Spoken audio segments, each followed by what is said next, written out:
മാതാപിതാക്കളെ, സഹോദരി സഹോദരങ്ങളെ, യേശുമ്പുരാനെ ഈ ഭൂമിയിലേക്ക് കൽപ്പിച്ചയച്ചതും പാപങ്ങൾ മോചിക്കപ്പെടുവാനായിട്ടാണ്.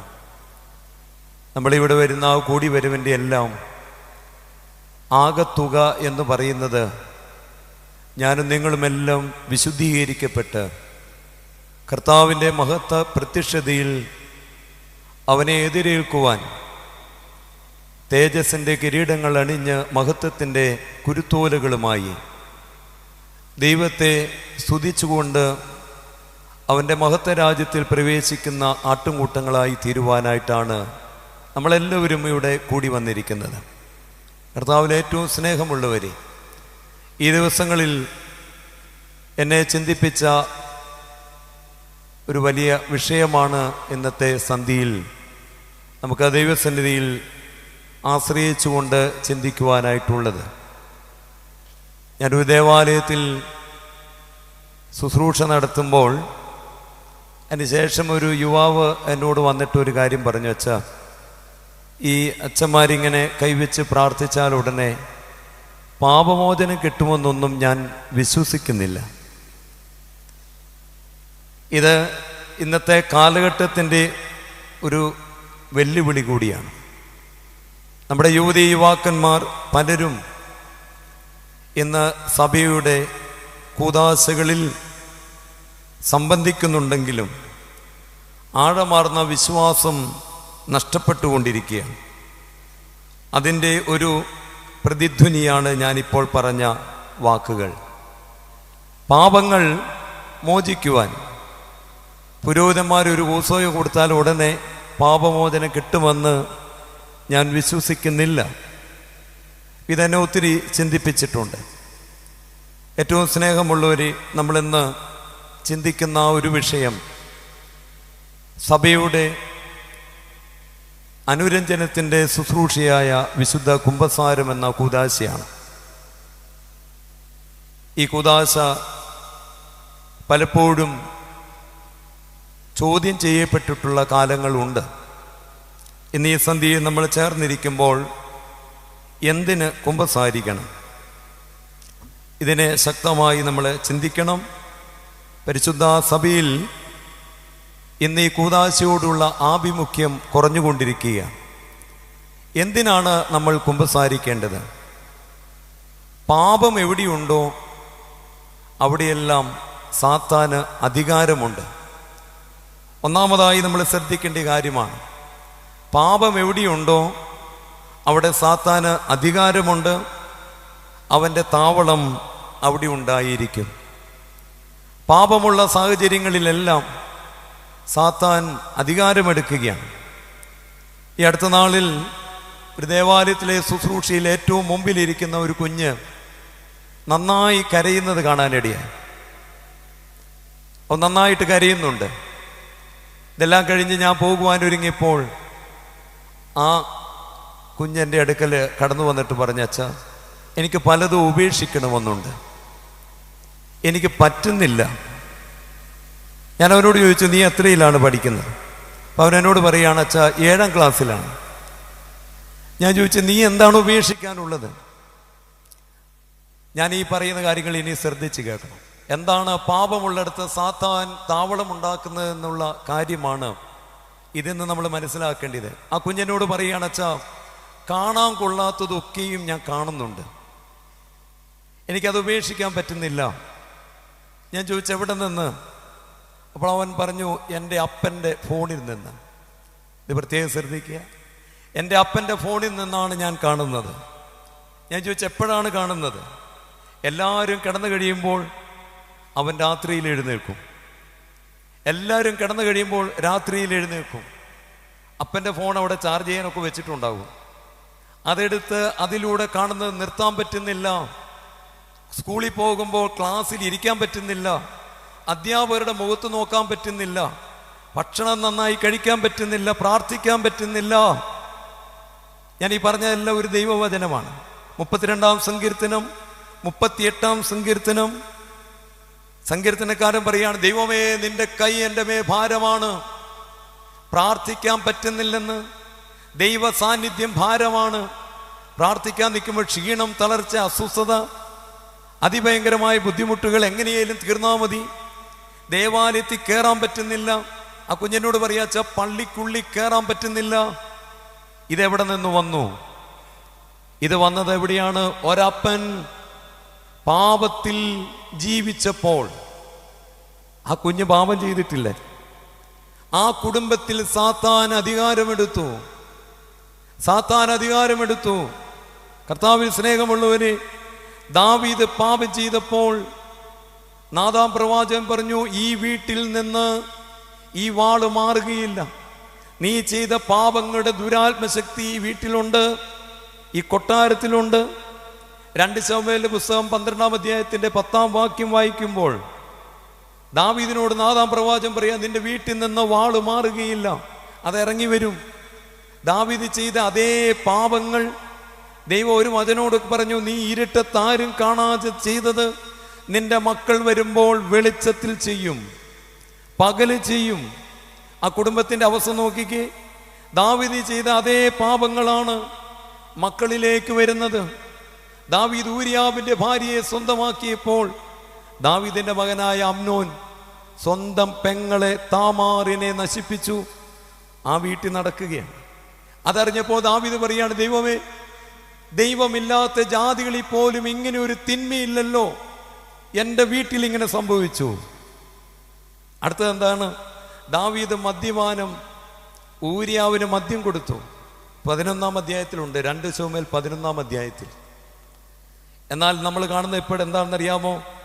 അബ്സാലോം അമ്നോന് മദ്യം കൊടുക്കുന്നു. സ്വന്തം മകൻ മറ്റൊരു സഹോദരന് മദ്യം കൊടുക്കുന്നു. ആ വീട്ടിൽ ഊരിയാവിനെ കൊന്നു. അബ്സാലോം അമ്നോനെ കൊന്നുകളഞ്ഞു. ഈ തിന്മകളെല്ലാം വീട്ടിൽ വരികയാണ്. പാപമുള്ളിടത്ത് സാത്താന് അധികാരമുണ്ട്. സാത്താന്റെ താവളമാണ്. ആകയാൽ പ്രിയമുള്ളവരെ, തിന്മ കാണുന്നിടത്തെല്ലാം സാത്താൻ അധികാരമെടുക്കും. ഒരഭിവൃദ്ധിയും ഉണ്ടാകത്തില്ല, പുരോഗതി ഉണ്ടാകത്തില്ല, ഒന്നിലും പോയാൽ വഴി തുറക്കത്തില്ല. എന്താ കാര്യമെന്നറിയാമോ? പാപമുള്ള ശരീരം തന്നെ നിന്റെ വഴിക്കെതിരാവും. ഇത് നീ ശ്രദ്ധിക്കണം. പാപമുള്ള ശരീരം തന്നെ നമ്മുടെ വഴിക്ക് എതിരാണ്, തടസ്സമിടും. യെശയ്യാവിന്റെ പുസ്തകം 33-ാം അധ്യായത്തിന്റെ 15-ാമത്തെ വാക്യം വായിക്കാം. യെശയ്യാവിന്റെ പുസ്തകം 33-ാം അധ്യായം 15-ാം വാക്യം. വേദപുസ്തകമുള്ളവര് ഒന്നെടുത്താൽ നല്ലതാണ്. നമ്മൾ കുറേ വചനങ്ങൾ ഇങ്ങനെ ഇടയ്ക്ക് നോക്കുന്നു. എന്തിനാണെന്നറിയാമോ? ദൈവത്തിൻ്റെ വചനം നമ്മളെ പല പാപങ്ങളിൽ നിന്ന് വിടുവിക്കും, ശുദ്ധീകരിക്കും. യെശയ്യാവിന്റെ പുസ്തകം 33-ാം അധ്യായത്തിന്റെ 15-ാം വാക്യം. നീതിയായി നടന്ന് നേർ പറയുകയും പീഡനത്താലുള്ള ആദായം വെറുക്കുകയും കൈക്കൂലി വാങ്ങാതെ കൈ കുടഞ്ഞു കളയുകയും രക്തപാതകത്തെക്കുറിച്ച് കേൾക്കാതെ വണ്ണം ചെവി പൊത്തുകയും. അടുത്ത വാക്ക് ശ്രദ്ധിച്ച്, ദോഷത്തെ കണ്ട് രസിക്കാതെ വണ്ണം കണ്ണ് അടച്ചു കളയുകയും ചെയ്യുന്നവൻ. ദോഷം കണ്ട് രസിക്കാതെ വണ്ണം കണ്ണുകൾ അടച്ചു കളയുകയും ചെയ്യുന്നവൻ, അവൻ എങ്ങനെയായിരിക്കും? അവൻ ഉയരങ്ങളിൽ വസിക്കും, പാറക്കോട്ടകൾ അവൻ്റെ അഭയസ്ഥാനമായിരിക്കും. അവൻ്റെ അപ്പം, അവൻ്റെ വെള്ളം അവന് മുട്ടിപ്പോകത്തില്ല. ദൈവം അരുളി ചെയ്തിരിക്കുകയാണ്, പാപം കണ്ട് രസിക്കാതെ വണ്ണം കണ്ണുകളെ സൂക്ഷിക്കുന്നവൻ. ശ്രദ്ധിക്കണം. എന്താണെന്നറിയാമോ? നമുക്കിപ്പോൾ നല്ലൊരു മെസ്സേജാണ് വരുന്നത് ഫോണിൽ, നല്ലൊരു കാര്യമാണ് കാണാൻ വേണ്ടി വരുന്നത്.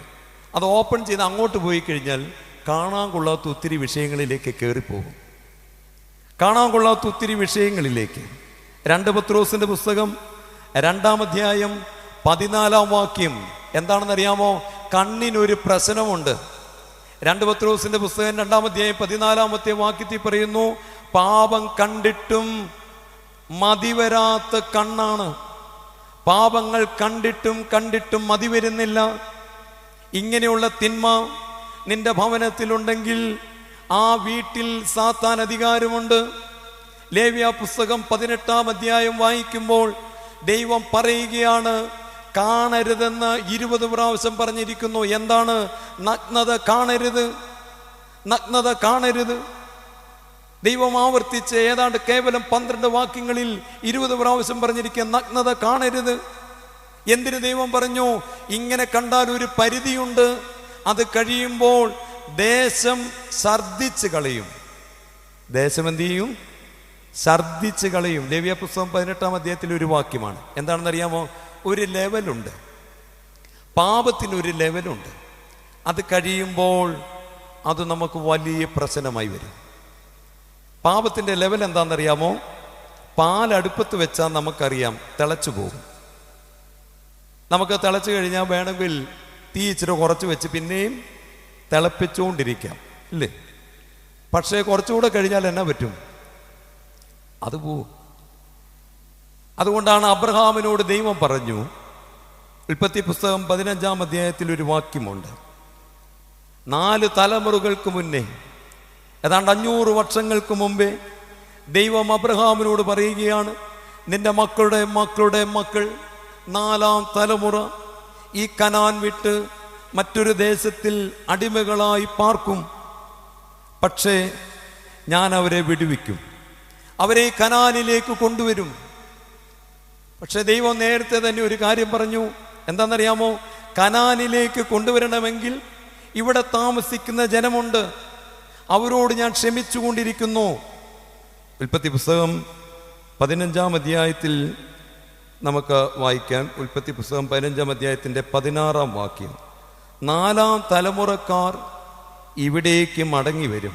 അടുത്ത വാക്യം ശ്രദ്ധിച്ച്, അമോര്യരുടെ അക്രമം ഇതുവരെ തികഞ്ഞിട്ടില്ല. അമോര്യർ പാപം ചെയ്യുന്നു. എന്ത് പാപമാണ്? ലേവ്യ പുസ്തകം 18-ലെ പാപമാണ്. നഗ്നത കണ്ടുകൊണ്ടിരിക്കുന്നു, ദൈവത്തിന് സ്ഥാനമില്ല. 3 തരം പാപങ്ങളാണ്. നഗ്നത കാണുന്നു, ദൈവത്തിന് സ്ഥാനമില്ല, മാത്രമല്ല ആഭിചാര കാര്യങ്ങൾ ചെയ്യുന്നു.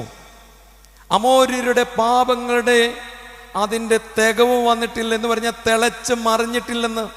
തിളച്ചുകൊണ്ടിരിക്കുന്നുള്ളൂ, മറിഞ്ഞിട്ടില്ല. അതുകൊണ്ടാണ് പല കുടുംബങ്ങളും പറയുന്നത് എന്താണ്? ആവർത്തന പുസ്തകം 28-ാം അധ്യായത്തിൽ ദൈവത്തിൻ്റെ വചനം പറയുകയാണ്, പല ആൾക്കാരുടെ മനസ്സിൽ ഇങ്ങനെ ഒരു ചിന്തയുണ്ട്. ആവർത്തന പുസ്തകം 29-ാം അധ്യായം, 28അല്ല 29-ാം അധ്യായത്തിൻ്റെ 18-ാം വാക്യം ഇങ്ങനെയാണ് പറയുന്നത്, വരണ്ടതും നനവുള്ളതും ഒരുപോലെ. പല ആൾക്കാരുടെയും ചിന്ത ഇങ്ങനെയാണ്, അവർ പാപം ചെയ്യാതെ ജീവിച്ചിട്ടും ഇവർ പാപം ചെയ്തിട്ടും കുഴപ്പമില്ല, വരണ്ടതും നനവുള്ളതും ഒരുപോലെ. അപ്പോൾ നീ ഹൃദയത്തിൽ പറയും, ഞാൻ എൻ്റെ ഹൃദയത്തിൻ്റെ കാഠിന്യപ്രകാരം ഇഷ്ടപ്രകാരം എങ്ങനെ നടന്നാലും ഞാൻ സുഖിച്ചാലും കുഴപ്പമില്ല. ഇത് ശ്രദ്ധിക്കണം, ദൈവത്തിൻ്റെ വചനമാണ്. ഹൃദയത്തിൻ്റെ കാഠിന്യപ്രകാരം നടന്നാലും എനിക്ക് സുഖമുണ്ടാകുമെന്ന് പറഞ്ഞ് ഞാൻ ഈ തിന്മകളൊക്കെ ചെയ്താലും ഒരു കുഴപ്പവും വരില്ല എന്ന് പറയുന്നവനെ ദൈവത്തിൻ്റെ വചനം പറയുന്നു, തിളച്ചു മറിയുന്ന ഒരു കാലം വരും. തിളച്ചു മറിയുന്ന കാലം. അന്ന് എന്താ പറ്റുന്നതെന്നറിയാമോ? റോമാലേഖനം ഇന്നത്തെ വായനയാണ്, ഇന്നത്തെ പ്രഭാതത്തിലെ ശ്ലീഹാ വായനയാണ്. റോമാലേഖനം 2-ാം അധ്യായം, റോമാലേഖനം 2-ാം അധ്യായം 9-ാം വാക്യം. 2-ാം അധ്യായത്തിൻ്റെ 9-ാം വാക്യത്തിൽ ഇങ്ങനെയാണ്. റോമാലേഖനം 2-ാം അധ്യായം 9-ാം വാക്യം വായിക്കാം. തിന്മ പ്രവർത്തിക്കുന്ന ഏതു മനുഷ്യാത്മാവിനും, പാപം ചെയ്യുന്ന ഏതു മനുഷ്യനും, അത് ദൈവം ഉള്ളവനാകട്ടെ ദൈവം ഇല്ലാത്തവനാകട്ടെ ആരുമായിക്കൊള്ളട്ടെ, ഇങ്ങനെയാണ് വചനം. തിന്മ പ്രവർത്തിക്കുന്ന ഏതു മനുഷ്യാത്മാവിനും കഷ്ടവും സങ്കടവും. ആദ്യം യഹൂദനും പിന്നെ ആർക്കാ? യവനനും. എന്താ അത്? യഹൂദൻ ദൈവത്തിൻ്റെ മക്കൾ. ഇങ്ങനെ പറയാം, തിന്മ പ്രവർത്തിക്കുന്ന ഏത് മനുഷ്യാത്മാവിനും കഷ്ടവും സങ്കടവും ആദ്യം ദൈവത്തെ അറിഞ്ഞവർക്കും പിന്നെ ദൈവത്തെ അറിയാത്തവർക്കും. ദൈവത്തെ അറിഞ്ഞവർക്കും അറിയാത്തവർക്കും ഒരുപോലെ. പാപം ചെയ്താൽ അതിൻ്റെ പരിണിത ഫലമാണ് കഷ്ടവും സങ്കടവും. ദാവീദ് കൊട്ടാരത്തിലിരുന്ന് വാവിട്ട് കരഞ്ഞു. ആ കണ്ണുനീരിൻ്റെ പേരാണ് രക്ത കണ്ണുനീർ. അമ്നോനില്ല. താമാർ എന്ന് പറയുന്ന ഏക മകൾ വീടിൻ്റെ മൂലയ്ക്ക് ആരെയും കാണണ്ടെന്ന് പറഞ്ഞിരിക്കുന്നു. അബ്ശാലോം നഷ്ടപ്പെട്ടു. മക്കളെല്ലാം നഷ്ടപ്പെടുകയാണ്. ദാവീദ് വാവിട്ട് കരഞ്ഞു, ദൈവമേ, എൻ്റെ കുടുംബത്തിൽ എന്താണ് ഇങ്ങനെ? എൻ്റെ കുടുംബത്തിൽ എന്താണ് ഇങ്ങനെ? പാപമുള്ളിടത്ത് സാത്താന്റെ അധികാരം. അത് കവിഞ്ഞൊഴുകുമ്പോൾ പിടിച്ചു നിൽക്കാൻ പറ്റില്ല. അത് കവിഞ്ഞൊഴുകുമ്പോൾ നിന്റെ വീട്ടിൽ നിന്ന് നിന്നെ പുറത്താക്കുമെന്ന്. അതുകൊണ്ടാണ്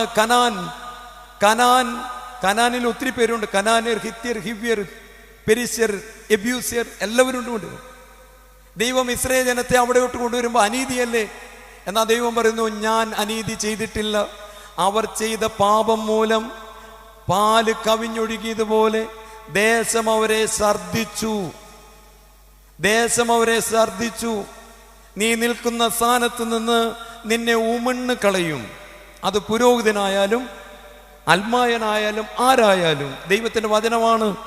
പാപത്തിന്റെ ഒരു പരിധി കഴിയുമ്പോൾ എടുത്തങ്ങ് കളയും. ലേവ്യ പുസ്തകത്തിലെ വാക്യം കൂടി ഒന്ന് വായിക്കാം. ലേവ്യ പുസ്തകം 18-ാം അധ്യായത്തിലും അതുപോലെ 19-ാം അധ്യായത്തിലുമെല്ലാം ഈ വചനമുണ്ട്. ദൈവം ഇസ്രായേൽ മക്കളെ കനാനിലേക്ക് കൊണ്ടുവന്നത് എപ്പോഴാണെന്നറിയാമോ? 18-ാം അധ്യായത്തിൻ്റെ 25-ാമത്തെ വാക്യം. ഞാൻ അതിൻ്റെ അകൃത്യം അതിമേ സന്ദർശിച്ചു. ദേശം തൻ്റെ നിവാസികളെ ഛർദ്ദിച്ച് കളഞ്ഞു.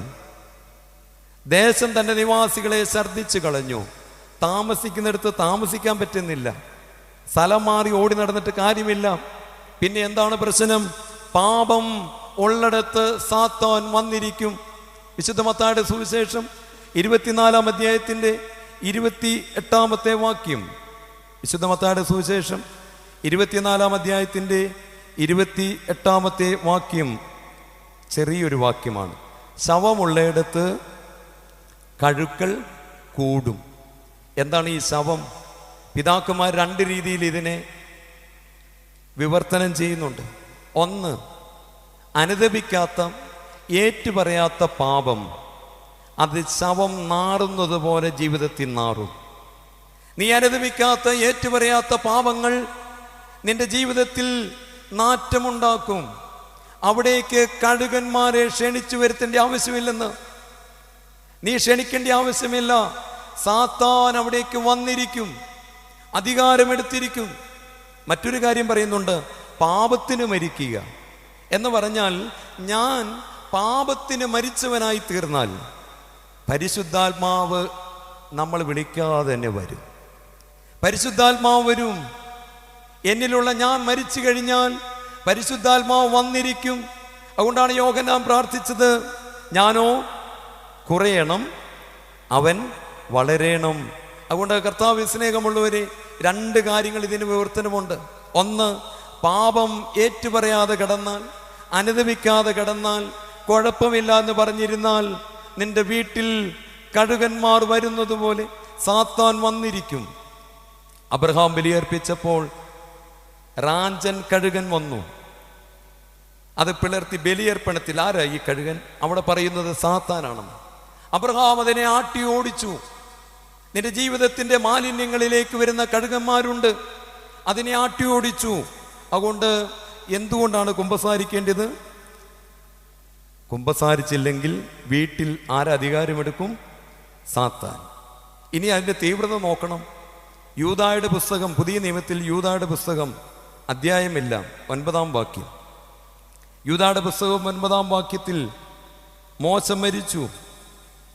മോശയുടെ ശവസംസ്കാര ശുശ്രൂഷയാണ്. 9-ാം വാക്യത്തിൽ ഇങ്ങനെയാണ്: പ്രധാന ദൂതനായ മീഖായേൽ മോശയുടെ ശരീരത്തെക്കുറിച്ച് പിശാചിനോട് തർക്കിച്ച് വാദിച്ചു. മോശ മരിച്ചപ്പോൾ ശരീരത്തിൻ്റെ അവകാശവുമായി പിശാചു വന്ന് നിൽക്കുകയാണ്. ആരാണ് ഈ മോശ? വാർദ്ധക്യത്തിൻ്റെ ആ തീവ്രതയിൽ ഇസ്രായേൽ മക്കളെ മരുഭൂമിയുടെ കടിഞ്ചൂടിൽ കൂടെ വഴി നടത്തിയ, സകലവും തൻ്റെ ജനത്തിനു വേണ്ടി സമർപ്പിച്ച ഒരു ഇടയ ശ്രേഷ്ഠൻ, എല്ലാം ഏൽപ്പിച്ചു കൊടുത്തവൻ, 80 വയസ്സ് മുതൽ 120 വയസ്സ് വരെ തൻ്റെ പ്രായത്തിൻ്റെ കാഠിന്യമൊക്കെ വകവെക്കാതെ ആ മരുഭൂമിയുടെ ചൂടിലും എല്ലാം മറന്ന് കനാൻ ലക്ഷ്യമാക്കി ഒരു ജനത്തെ കനാനിൽ കയറ്റാമെന്ന് പറഞ്ഞുകൊണ്ട് സർവ്വവും സമർപ്പിച്ച മോശ എൻ്റെ പ്രിയമുള്ളവരെ, മരിച്ചപ്പോൾ സാത്താൻ വന്ന് നിൽക്കുക, ഇതെൻ്റേതാണെന്നും പറഞ്ഞ്. എന്താ കാര്യം? സംഖ്യയുടെ പുസ്തകം 20-ാം അധ്യായത്തിൻ്റെ 8-ാം വാക്യം. ഒരു ചെറിയ പ്രശ്നമുണ്ട്. ദൈവം പറഞ്ഞു വെള്ളം കൊടുക്കാൻ പാറയോട് കൽപ്പിക്കണം. 11-ാമത്തെ വാക്യത്തിൽ മോശ ജനമിങ്ങനെ പ്രകോപിപ്പിച്ചപ്പോൾ ബാലൻസ് ഇല്ലാത്തൊരു വികാരമുണ്ടായി. നമ്മുടെ വികാരങ്ങൾ ചിലപ്പോൾ ബാലൻസ്ഡ് ആവത്തില്ല. ജനമിങ്ങനെ പ്രകോപിപ്പിച്ചപ്പോൾ ഒരു അൺബാലൻസ്ഡ് ആയിട്ടുള്ള ആ ഒരു ഫീലിങ്ങിൽ മോശയ്ക്ക് അല്പം ദേഷ്യമൊക്കെ വന്നു. അപ്പൊ എന്ത് ചെയ്തെന്നറിയാമോ? പാറയിൽ 2 പ്രാവശ്യം അടിച്ചു. സാത്താൻ ലീഗലായിട്ട് ക്ലെയിം ചെയ്തു, ഇത് വചനത്തിന്റെ അനുസരണക്കേടാണ്, നീ പറഞ്ഞ വചനം ധിക്കരിച്ചവനാണ് മോശ, അതുകൊണ്ട് ഈ ശരീരം എൻ്റേത്.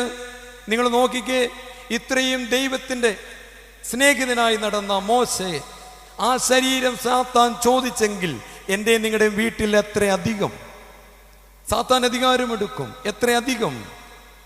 അവിടെ മീഖായേൽ പറയുന്നു, സാത്താനോടൊരു ദൂഷണം പോലും ഉച്ചരിക്കാതെ കർത്താവ് നിന്നെ ഭർഷിക്കട്ടെ എന്നൊരു വാക്ക് മാത്രം പറഞ്ഞു. കർത്താവ് എന്താ പറഞ്ഞത്?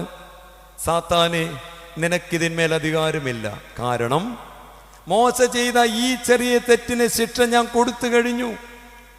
അതിൻ്റെ പേരാണ് ബാലശിക്ഷ. ഇതിൻ്റെ പേരെന്താണ്? ബാലശിക്ഷ. അതുകൊണ്ടാണ് ക്രിസ്ത്യാനികൾക്കൊരു ഗുണമുണ്ട്. എല്ലാവർക്കും എന്നാ തരും? ബാലശിക്ഷ തരും. ദൈവത്തെ അറിഞ്ഞവർക്കൊരു ഗുണമുണ്ട്, ബാലശിക്ഷ. മോശയ്ക്ക് കൊടുത്ത ബാലശിക്ഷ എന്താണ്? ഈ സംഖ്യയുടെ പുസ്തകം 20-ാം അധ്യായം, മരണത്തിന്റെ അവസാന നാളിൽ സംഭവിച്ച ഒരു കാര്യം. ദൈവം മോശയെ വിളിച്ചു പറഞ്ഞു, മോശേ, കനാനിലേക്ക് കാലുകുത്തില്ല നീ, കനാനിലേക്ക് പ്രവേശിക്കില്ല നീ. ആവർത്തന പുസ്തകം 4-ാം അധ്യായം വായിക്കുമ്പോൾ പല സമയത്തും കരഞ്ഞുപോയി. എന്താ കാര്യമെന്നറിയാമോ? മോശ ദൈവത്തെ നോക്കി ആഗ്രഹിച്ച് കാത്തിരുന്ന് 40 ദിവസം പല ആവർത്തി നോമ്പെടുത്ത മനുഷ്യനാണ്. ആവർത്തന പുസ്തകം 4-ാം അധ്യായത്തിൽ ദൈവത്തെ നോക്കിയിട്ട് പറഞ്ഞു, എൻ്റെ ദൈവമേ, എനിക്കവിടെ ഒന്ന് കയറാൻ പറ്റുമോ? ആവർത്തന പുസ്തകം 3-ാം അധ്യായമാണ്. എനിക്കിങ്ങനെ മനസ്സിൽ വരുന്നതുകൊണ്ടാണ് ഇത് മാറിപ്പോകുന്നത്. ആവർത്തന പുസ്തകം 3-ാം അധ്യായം 25-ാം വാക്യം എത്ര മനോഹരമായൊരു വാക്യമാണ്. ഞാൻ കടന്നു ചെന്ന് യോർദാൻ അക്കരെയുള്ള നല്ല ദേശവും മനോഹരമായ പർവ്വതവും ലെബാനോനും ഒന്ന് കണ്ടുകൊള്ളട്ടെ. മോശ പറയുകയാണ്, ഞാനൊന്ന് പോയിട്ട് ആ ദേശം 40 വർഷമായി കാത്ത് നോറ്റിരിക്കുന്ന ഒരു ദേശം, ഈ ജനത്തെ പ്രത്യാശയോടുകൂടി കയറാൻ പറ്റുമെന്ന് വിളിച്ചു കൊണ്ടുപോകുന്ന ദേശം, ആ സ്വർഗീയ കനാൻ ഒന്ന് കണ്ടുകൊള്ളട്ടെ. ദൈവത്തിന്റെ മറുപടി എന്നാന്നറിയാമോ? ദൈവം പറഞ്ഞു, മേലാൽ ഈ അപേക്ഷ നീ പറയരുത്, മേലാൽ ഈ അപേക്ഷ പറയരുത്. ഇത് കയറ്റിയാൽ എന്താ കുഴപ്പമെന്നറിയാമോ? സാത്താൻ ലീഗൽ ക്ലെയിം എടുക്കും. അതുകൊണ്ട് ദൈവം സാത്താനോട് പറഞ്ഞു, ശിക്ഷ കിട്ടിക്കഴിഞ്ഞു. അതുകൊണ്ടാണ് 1 കൊരിന്ത്യർ 11-ാം അധ്യായത്തിൽ പരിശുദ്ധനായ പൗലോസ് ലീഗ എന്നോടും നിങ്ങളോടും വിശുദ്ധ കുർബാന ഇത്ര ലാഘവത്തിൽ സ്വീകരിക്കുന്നതിനെ കുറിച്ച് ശക്തമായ ഒരു ശാസന നൽകിയിരിക്കുന്നത്. വിശുദ്ധ കുർബാന ഇത്രയും ലാഘവമായി സ്വീകരിച്ചാൽ വചനം എങ്ങനെയാണ്? 1 കൊരിന്ത്യർ 11-ാം അധ്യായത്തിൽ ദൈവം എന്ത് ചെയ്യുമെന്നറിയാമോ? നിന്നെ ശിക്ഷാവിധിയിൽ അകപ്പെടാതിരിക്കാൻ ബാലശിക്ഷ നൽകി വിടുവിക്കും. 32-ാമത്തെ വാക്യം 1 കൊരിന്ത്യർ 11-ാം അധ്യായത്തിന്റെ 32-ാം വാക്യം. വിശുദ്ധ കുർബാന അനുതാപമില്ലാതെ അശുദ്ധിയോടുകൂടി നീ അനുഭവിച്ചാൽ നീ ബലഹീനനും രോഗിയുമായി തീരും. മാത്രമല്ല, ന്യായവിധിയുടെ മുമ്പാകെ നിൽക്കേണ്ടി വരും. അങ്ങനെ നിർത്താതിരിക്കാൻ വേണ്ടി ഈ ലോകത്തിൽ വെച്ച് ഞാൻ എന്ത് ചെയ്യുമെന്നറിയാമോ? ബാലശിക്ഷ നൽകും. ഇവിടെ വെച്ച് തന്നെ ആ തിന്മയ്ക്കുള്ള, തെറ്റുകൾക്കുള്ള ശിക്ഷകൾ നിനക്ക് തരും. ഇതിന്റെ പേരാണ് ബാലശിക്ഷ. എബ്രായർ 12 പറയുന്നു, ക്രിസ്തീയ മക്കളെ, ബാലശിക്ഷ നിരസിക്കരുത്. അത് ദൈവത്തിന്റെ സ്നേഹമാണ്. നിന്നെ സ്വർഗീയ കനാനിൽ കയറ്റുവാനുള്ള ദൈവത്തിന്റെ വ്യഗ്രതയാണ് ഈ ബാലശിക്ഷ. ആകയാൽ പ്രിയമുള്ളവരെ, മോശയെ ദൈവം കനാനിൽ കയറ്റിയോ ഇല്ലയോ? മോശ കാത്തിരുന്നത് കനാൻ കാണാനാണ്. എന്നാൽ നാളുകൾക്ക് ശേഷം മോശ ആരെ നോറ്റ് കാത്തിരുന്നുവോ ആ ദൈവത്തിന്റെ ഏകപുത്രനായ ക്രിസ്തു കനാനിൽ താബോർ മലയിൽ കയറി പ്രാർത്ഥിച്ചപ്പോൾ ദൈവം മോശയോട് പറഞ്ഞു, വേഗം ചെല്ലട, അവിടെ നീ കനാനിന്റെ സൗന്ദര്യമല്ലേ കാണാൻ നോക്കിയിരുന്നത്, എന്നാൽ കണ്ണുകൾ കാണാത്തൊരു സൗന്ദര്യം ഇന്ന് നീ കാണും. മോശയ്ക്ക് ദൈവം കാണിച്ചു കൊടുത്തത് സ്വർഗത്തിന്റെ മുഴുവൻ സമ്മാനവുമായ നിധിയുമായ ഏകപുത്രന്റെ തേജസ്സാണ്. ഓ, മോശ പറഞ്ഞു, അന്ന് കനാൻ കയറാഞ്ഞത് നന്നായി, എനിക്ക് കർത്താവിന്റെ തേജസ് കാണാൻ കഴിഞ്ഞല്ലോ. വീണ്ടും പ്രിയമുള്ളവരെ, സക്കറിയാവിന്റെ പുസ്തകം 3-ാം അധ്യായം. ഒരു മഹാപുരോഹിതൻ, ഓർക്കണം, മഹാപുരോഹിതൻ എന്ന വാക്ക് തന്നെ വെറുതെ വരത്തില്ല. ദൈവത്തിൻ്റെ നിശ്ചയവും ദൈവത്തിൻ്റെ നിർണയവും ഉണ്ടെങ്കിൽ മാത്രമേ മഹാപുരോഹിതൻ ആവുകയുള്ളൂ.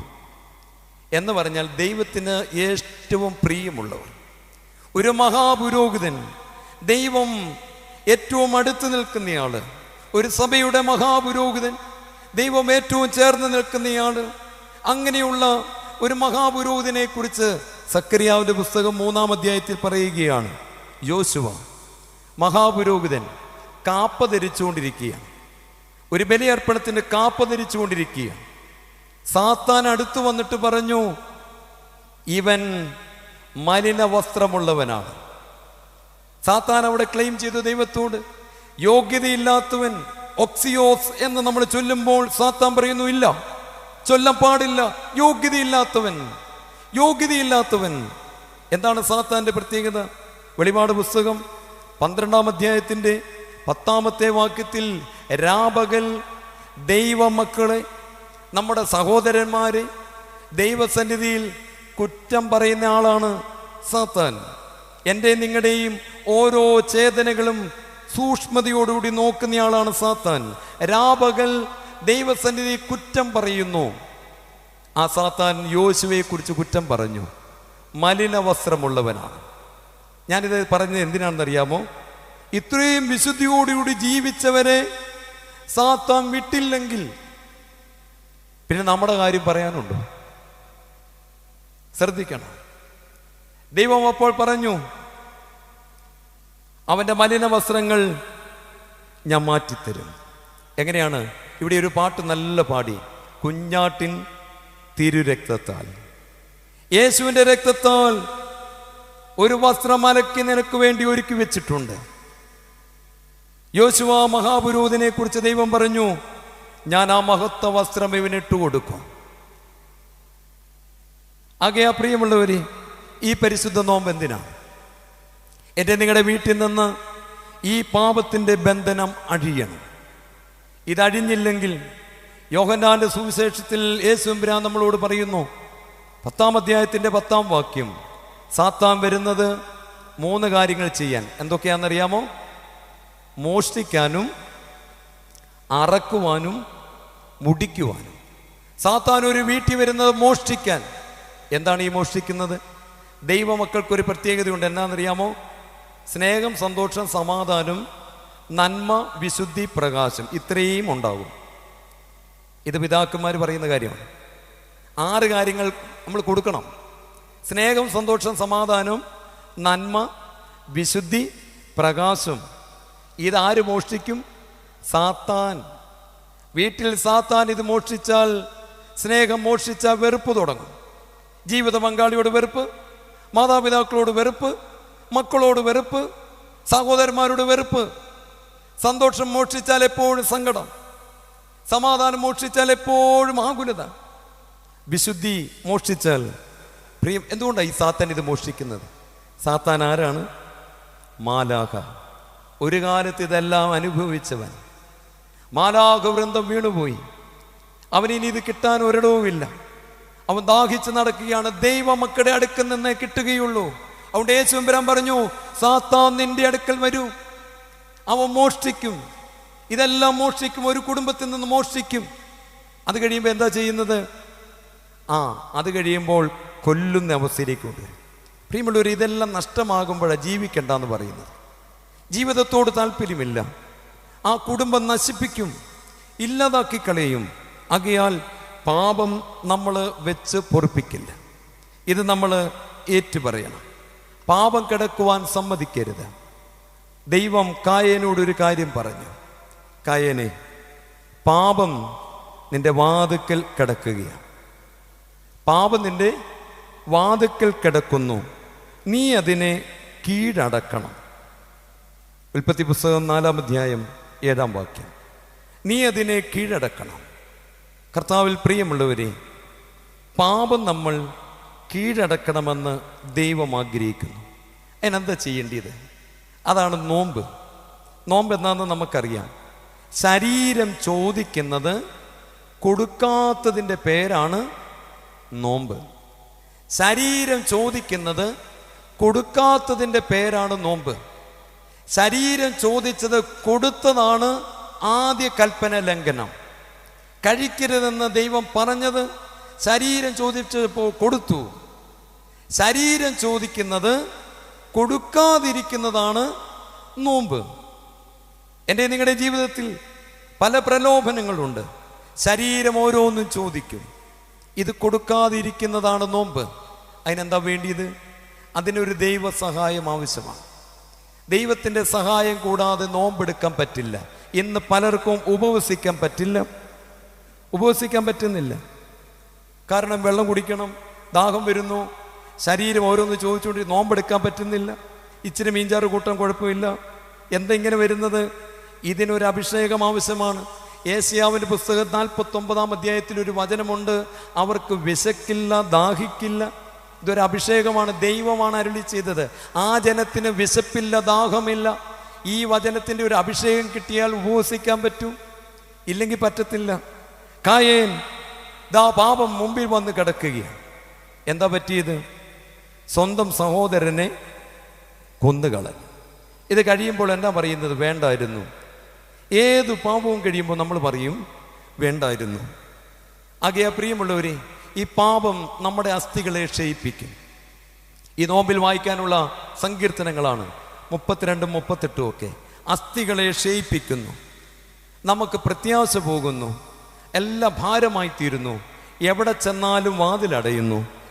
ഇങ്ങനെയുള്ള അവസ്ഥ നമ്മിൽ നിന്ന് മാറണം. അതിനെന്താണ് ചെയ്യേണ്ടത്?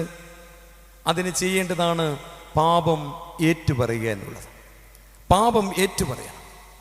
ഇതിന് വലിയ അർത്ഥമുണ്ട്. ഇത് ഈ അടുത്ത കാലത്തിൽ ഞാൻ ഒത്തിരി അറിഞ്ഞതുകൊണ്ടാണ് ഞാൻ ഇന്ന് നിങ്ങളുടെ മുമ്പിൽ വളരെ ധൈര്യത്തോടു കൂടി നിൽക്കുന്നത്. ഞാൻ ആദ്യം തുടങ്ങിയത്, ഒരു യുവാവ് എന്നോട് പറഞ്ഞു, അച്ഛാ, പാപമോചനമൊന്നുമില്ല, അത് നേരിട്ടൊക്കെ ദൈവത്തിൽ നിന്ന് പ്രീതിയോടുകൂടി നിന്നാൽ കിട്ടുന്നതേ ഉള്ളൂ, അല്ല അച്ഛന്മാരിങ്ങനെ പ്രാർത്ഥിച്ചാലൊന്നും കിട്ടത്തില്ല. എനിക്കത് വലിയ ഒരു ചിന്താഭാരമായി. ദൈവമേ, ഇങ്ങനെയൊന്നുണ്ടോ? ഇതെനിക്കും ചിന്തയായി. കർത്താവിൽ പ്രിയമുള്ളവരെ, ഞാൻ വേദപുസ്തകം തുറന്ന് വായിച്ചത് തന്നെ എനിക്ക് ഒരു അടയാളമായിട്ട് ദൈവം തന്ന 2 കാര്യങ്ങൾ തന്നു. അതിലൊന്ന് ഇതാണ്. വേദപുസ്തകം തുറന്ന് വായിച്ചത് അപ്പോസ്തല പ്രവൃത്തികൾ 26-ാം അധ്യായം 18-ാമത്തെ വാക്യം. ദൈവം ശൗലെന്ന് പറയുന്ന സഭയെ മുടിപ്പിച്ചുകൊണ്ടിരുന്ന ഒരു തീവ്രവാദിയായിരിക്കുന്ന ബെന്യാമീൻ ഗോത്രത്തിൽപ്പെട്ട ഒരു യഹൂദ മത തീവ്ര മനുഷ്യനെ യേശുവിൻ പിടിച്ചു. ഒരു വലിയ മിന്നൽ വന്നു. അവനോട് പറഞ്ഞു, നീ ഉപദ്രവിക്കുന്ന കർത്താവാണ് ഞാൻ. അപ്പോസ്തല പ്രവൃത്തികളിൽ 26-ാം അധ്യായത്തിൽ അതിൻ്റെ 14 മുതലുള്ള വാക്യങ്ങളിലുണ്ട്. ശൗലപ്പോൾ പറഞ്ഞു, ഞാൻ കർത്താവിനെ ഒന്നും ഉപദ്രവിച്ചിട്ടില്ല, ചില മനുഷ്യരെയൊക്കെ ഞാൻ പിടിച്ചിട്ടുണ്ട്. അപ്പം അതിൻ്റെ അർത്ഥം ഈ മനുഷ്യരെല്ലാം സഭയാകുന്ന ശരീരമാണ്. ഇതിലൊരാളെ ഉപദ്രവിച്ചാൽ സഭയ്ക്കാണ് കേട്. ഇതിലൊരാളുടെ കുടുംബത്തിൽ സാത്താൻ അധികാരമെടുത്ത സഭയ്ക്ക് പ്രശ്നമുണ്ട്. എൻ്റെ നിങ്ങളുടെ വീട്ടിൽ സാത്താൻ അധികാരമെടുത്ത സഭാ ശരീരത്തിന് പ്രശ്നമുണ്ടെന്ന് കർത്താവ് പറഞ്ഞു. ശൗലേ, നീ എന്നെയാണ് ഉപദ്രവിച്ചത്. ഈ ശരീരം, ക്രിസ്തുവിൻ്റെ ശരീരം, സഭയാകുന്ന ശരീരം, അതിലുള്ള ജനത്തെ നീ ഉപദ്രവിച്ചപ്പോൾ എന്നെയാണ് ഉപദ്രവിച്ചത്. കർത്താവ് എന്നിട്ട് അവനൊരു വാഗ്ദാനം ചെയ്തു. എന്താ വാഗ്ദാനം എന്നറിയാമോ? 18-ാമത്തെ വാക്യത്തിൽ പൗലോസായി മാറിയ ശൗല് പറയുന്നു, 1-ാമത്തെ വാഗ്ദാനം അവർക്ക് പാപമോചനം കൊടുക്കാൻ.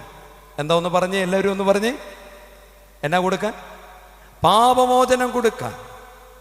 ഒന്നാമത്തേത്, സഭയെ മുടിപ്പിച്ചുകൊണ്ടിരുന്ന ശൗലിനെ ദൈവം വേർതിരിച്ചത് ജനത്തിന് പാപമോചനം കൊടുക്കാൻ.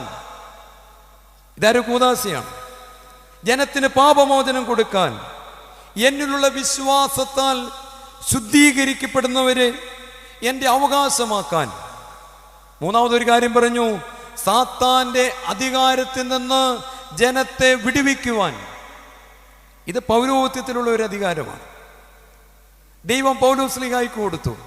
പാപങ്ങൾ മോചിക്കാൻ ഒരു അധികാരം, ജനത്തെ വിശ്വാസത്തിൽ നിലനിർത്താനുള്ള അധികാരം, സാത്താന്റെ ബന്ധനങ്ങളിൽ നിന്ന് അവരെ വിടുവിച്ചെടുക്കാനുള്ള അധികാരം. ഇതാണ് എനിക്ക് ഒന്നാമത് കിട്ടിയ ഏറ്റവും വലിയൊരു ധൈര്യം. രണ്ടാമത് കിട്ടിയത്, എന്നോട് പറഞ്ഞ യുവാവ്, ആ വീട്ടിൽ തന്നെ നടന്ന ഒരു കാര്യം, എന്നോട് പറഞ്ഞ യുവാവിൻ്റെ വല്യപ്പൻ, അപ്പൻ്റെ അപ്പൻ വർഷങ്ങളായിട്ട് പള്ളി പോയിട്ടില്ല, കുമ്പസാരിച്ചിട്ടില്ല, കുർബാന അനുഭവിച്ചിട്ടില്ല, ഈ കാര്യത്തിൽ വിശ്വാസമില്ല, പ്രാർത്ഥിക്കാറില്ല, ഒന്നുമില്ല. കർത്താവേ, പ്രിയമുള്ളവര്, ഈ അപ്പച്ചൻ നാളുകളായിട്ട് കട്ടിലിൽ കിടക്കുന്നു. നിങ്ങൾ ശ്രദ്ധയോടെ കേൾക്കണം. നാളുകളായിട്ട് കട്ടിലിൽ കിടക്കുന്നു. അന്ത്യശ്വാസം വലിച്ചുകൊണ്ടിരിക്കുക. ഇങ്ങനെ ഞാൻ ആ പള്ളിയിൽ നിന്ന് പോകാൻ ഒരുങ്ങുമ്പോൾ വികാരി അച്ഛൻ പറഞ്ഞ, അച്ഛാ അച്ഛനോട് ഒന്ന് വരാമോ? ഞാൻ ചോദിച്ചു, എന്നാ? ഒരു വീട്ടിലെ അപ്പച്ചൻ മരിക്കാറായിട്ടുണ്ട്, തൈലാഭിഷേകം ചെയ്യണം, ഒന്ന് കൂടെ വരാമോ? ഞാൻ പറഞ്ഞു, ആയിക്കോട്ട് വരാം. കർത്താവ് സ്നേഹമുള്ളവരെ, ഞാൻ അതിനു മുന്നേ ഒരു വേദഭാഗം തപ്പിയെടുത്ത് വായിച്ചു. യാക്കോബിൻ്റെ ലേഖനം 5-ാം അധ്യായം 13 മുതലുള്ള വാക്യങ്ങൾ. നിങ്ങളിൽ കഷ്ടമനുഭവിക്കുന്നവൻ പ്രാർത്ഥിക്കട്ടെ, സുഖമനുഭവിക്കുന്നവൻ പാട്ടുപാടട്ടെ, നിങ്ങളിൽ ദീനമായി കിടക്കുന്നവൻ സഭയിലെ എന്നാ പിന്നെ അവിടെ എഴുതിയിരിക്കുന്നത് മൂപ്പന്മാരെ. എന്താ ഈ മൂപ്പന്മാർ? മലയാളത്തിൽ മൂപ്പന്മാർ എന്ന് എഴുതി, ഇങ്ങനെ മൂത്ത് നിൽക്കാന്ന് പറയില്ലേ, അങ്ങനെ അതാണോ അത്? ഇവിടെ ഇരിക്കുന്ന എല്ലാവരും എന്താ ഈ മൂപ്പന്മാർ? കർത്താവിൽ പ്രിയമുള്ളവരെ, ഇത് എഴുതിയത് ഗ്രീക്ക് ഭാഷയിലാണ്. പ്രസ്ബിറ്ററോസ് ഒരു വാക്കാണ്. പ്രീസ്റ്റ് എന്ന വാക്ക് തന്നെ അതിൽ നിന്നുണ്ടായി. എന്താ ഈ പ്രസ്ബിറ്റർ എന്ന് പറഞ്ഞാൽ? പുരോഹിതൻ. നിങ്ങൾ ദീനമുള്ളവൻ പുരോഹിതനെ വിളിക്കട്ടെ, അവൻ എന്ത് ചെയ്യട്ടെ? കർത്താവിന്റെ നാമത്തിൽ എണ്ണ പൂശി പ്രാർത്ഥിക്കട്ടെ. ഇനിയുള്ള വാക്കുകൾ ശ്രദ്ധിക്കണം. എന്നാൽ വിശ്വാസത്തോടു കൂടിയ പ്രാർത്ഥന ദീനക്കാരനെ രക്ഷിക്കും, അവൻ എഴുന്നേൽക്കും, അവൻ പാപം ചെയ്തിട്ടുണ്ടെങ്കിൽ ക്ഷമിക്കും. ഞാൻ ഒറ്റ കാര്യമേ ആ പള്ളിയിലിരുന്ന് പ്രാർത്ഥിച്ചുള്ളൂ, ദൈവമേ പാപം ക്ഷമിക്കുമെങ്കിൽ അതിന്ന് അറിയണം, പാപം ക്ഷമിക്കുമെങ്കിൽ അറിയണം. എന്നോട് വെല്ലുവിളിച്ച ആ പയ്യന്റെ വീട് തന്നെയാണ് ഇത്. പിന്നെ ഞാൻ അറിയുന്ന ആ പയ്യന്റെ വീടാണ്. ചെന്ന് കഴിഞ്ഞപ്പോൾ അറിഞ്ഞത്. കർത്താവിൽ അനുഗ്രഹീതരെ, ആ വീട്ടിൽ ചെന്നു, ഒരപ്പച്ചൻ ഇങ്ങനെ ശ്വാസം വലിച്ചുകൊണ്ടിരിക്കുകയാണ്. വിശ്വാസത്തോടുകൂടി എന്താ ഈ പ്രാർത്ഥന? പ്രാർത്ഥന കർത്താവ് ഒരു നിർവചനം പറഞ്ഞു. എന്താ ഈ പ്രാർത്ഥന എന്നുള്ളത്? പ്രാർത്ഥന ആരാധനയായി മാറുന്നത് എപ്പോഴാണെന്നറിയാമോ? യോഹന്നാന്റെ സുവിശേഷത്തിൽ 4-ാം അധ്യായത്തിൽ കർത്താവ് നിർവചനം പറഞ്ഞു. ശമരിയാക്കാരി സ്ത്രീയോട് പറഞ്ഞു, നിങ്ങൾ കാണാത്തതിനെ ആരാധിക്കുന്നു. നിങ്ങൾ എന്ത് ചെയ്യുന്നു? ഇവിടെ വന്ന പിതാവിനും പുത്രനും ഒന്നും കണ്ടിട്ടില്ലേ? കുറേ അച്ഛന്മാരെയും ശുശ്രൂഷക്കാരെയും പാട്ടുപാടുന്നവരെയും ഒക്കെ കണ്ടു. പിതാവിനും പുത്രനും പരിശുദ്ധ റൂഹായ്ക്കും സ്തുതി കഴിഞ്ഞു. യേശുവരാൻ പറഞ്ഞു, നിങ്ങൾ കാണാത്തതിനെ ആരാധിക്കുന്നു. എന്നാൽ ഞങ്ങൾ അങ്ങനെയല്ല, ഞങ്ങൾ എന്ത് ചെയ്യുന്നു? കാണുന്നതിനെ ആരാധിക്കുന്നു. യോഹന്നാന്റെ സുവിശേഷം 4-ാം അധ്യായം 22-ാം വാക്യം. അപ്പോൾ പ്രാർത്ഥന എന്താണെന്നറിയാമോ? കാണുന്നതാണ് ആരാധന. എന്താണ് പ്രാർത്ഥന? ഇവിടെ ദൈവത്തെ കണ്ടാൽ അതിൻ്റെ പേര് പ്രാർത്ഥന എന്നല്ല, അതിൻ്റെ പേര് ആരാധന. നാളുകളായി ദേവാലയത്തിൽ ചെന്നു, അനേക കുർബാനകളിൽ കൂടി, എന്നെങ്കിലും നിന്റെ ബലിപീഠത്തിൽ നിനക്ക് വേണ്ടി ശരീരം കീറി മുറിച്ച് ഉരുകുന്നവനെ കണ്ടിട്ടുണ്ടെങ്കിൽ അതിൻ്റെ പേരാണ് ആരാധന. അത് പ്രാർത്ഥനയല്ല. പ്രാർത്ഥന എന്ന് പറഞ്ഞാൽ ഇങ്ങോട്ട് ചോദിച്ചുകൊണ്ടിരിക്കുകയാണ്. ഇതല്ല ആരാധന. ദൈവത്തെ കണ്ടു, കാണുന്നതാണ് ആരാധന. ആകെ പ്രിയമുള്ളവരെ, ഈ വീട്ടിലേക്ക് പോകുമ്പോൾ ഞാനൊരു കാര്യം ആഗ്രഹിച്ചു, കർത്താവേ പാപമോചനം ഉണ്ടെങ്കിൽ മൂപ്പന്മാർക്ക്, പ്രീസ്റ്റ്, വൈദികർക്ക് പാപമോചനമുണ്ടെങ്കിൽ കാണണം, വേറൊന്നും വേണ്ട, കാണണം. കർത്താവ് പ്രിയമുള്ളവരെ പ്രാർത്ഥിച്ചു. ഞാൻ അട്ടപ്പാടിക്ക് പോയി. കുറച്ച് കഴിഞ്ഞപ്പോൾ ആ വീട്ടുകാരെന്നെ വിളിച്ചു. എന്നോട് പറയുകയാണ്, അച്ഛാ, അപ്പച്ചൻ കട്ടിലയിൽ എഴുന്നേറ്റിരുന്ന് ചായ കുടിക്കുക.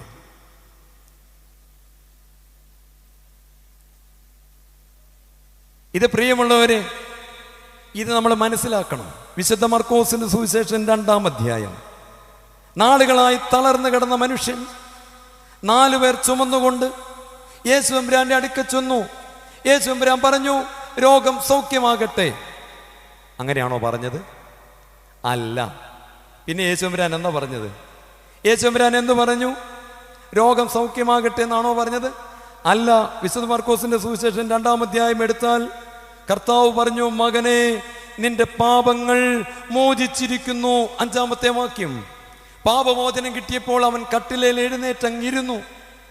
ഒരപ്പച്ചൻ കട്ടിലയിൽ എഴുന്നേറ്റ് നാളുകൾ കിടന്ന ഒരപ്പച്ചൻ, ഒരു ബോധമില്ലാതിരുന്ന അപ്പച്ചൻ എങ്ങനെ എഴുന്നേറ്റു? പ്രിയമുള്ളവര്, ഇത് നമ്മൾ മനസ്സിലാക്കണം.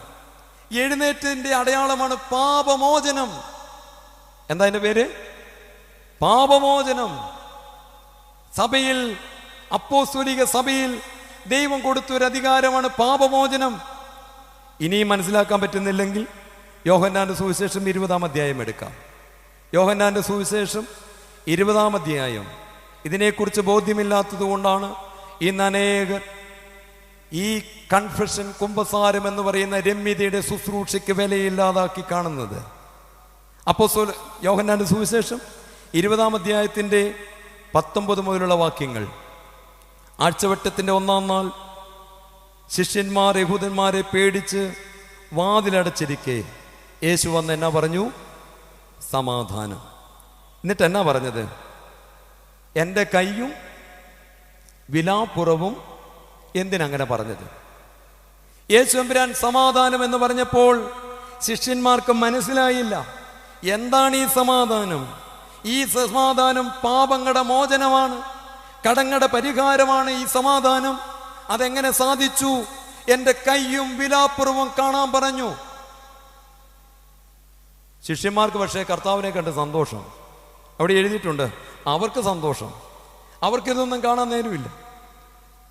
യേശുവമ്പുരാൻ പറഞ്ഞ വലിയൊരു കാര്യമാണ് ലോകത്തിന് സമാധാനം. എന്ത് സമാധാനം? ദൈവവും മനുഷ്യനും തമ്മിലുള്ള വലിയ വിടവ് മായിച്ചു കളഞ്ഞിരിക്കുന്നു. എങ്ങനെ? ഈ മുറിവുകൾ, ഈ വിലാപ്പുറം.